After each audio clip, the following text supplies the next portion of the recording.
penniless native, Mexican Juan Corona, arrived in Yuba City, California, sometime in the 1950s, and slowly built a more than respectable living as a labor contractor. He was respected, and seemingly happily married with children, but he was also a schizophrenic. Schizophrenic is a chronic and mental disorder that affects how a person thinks, feel, and behave, and a sexual sadist who turned to murder in the spring of 1971.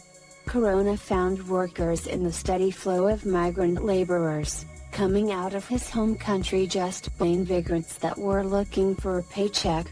Most were men that were transient in nature and not likely to be missed. He would simply select a new worker, one that was owed money usually, kill them, and bury them. The disappearances never raised any concerns. Workers often just up and left without notice. Most of the victims are killed by a machete, or a large knife. The victims are clearly identified that they all are killed, in a violent ways. The markings in the body, the same kinds of stabbed wounds, so, all the bodies came from the same killer. Some of the victims were badly decomposed, and almost impossible to identify, but their clothing suggested that they are migrant workers. A fruit farmer in the area found a hole dug on his property on May 19, when the man checked on the mysterious hole. The next day, it was filled up.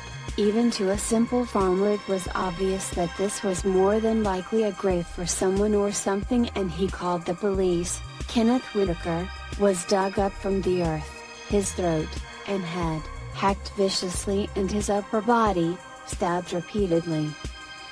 He horribly mutilated the body, making the victim impossible to identify, but one piece of evidence, revealing his identity, will prove his death.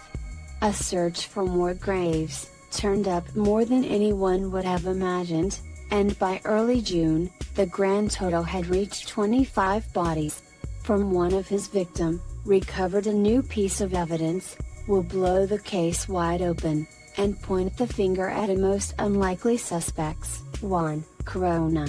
Investigators suspect there may be more bodies, so the police swept the wrench, and their worst fear is soon realized when they found piles of body buried in the farm. Question is, why these men are targeted, remains a mystery.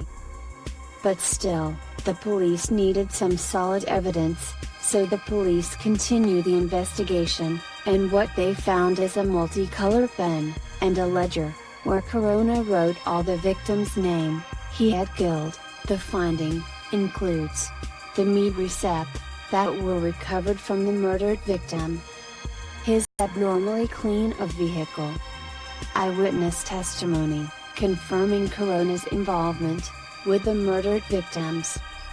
Then, the Corona's big mistake, the death ledger, and the multicolored pen used to write it. Out in your minds that Mr. Corona will be a free man after this trial? And if so, why do you believe so? There's no doubt in my mind at all that he will. Unless I don't, do as good a job as I ought to. There's just no question about it in my mind at all.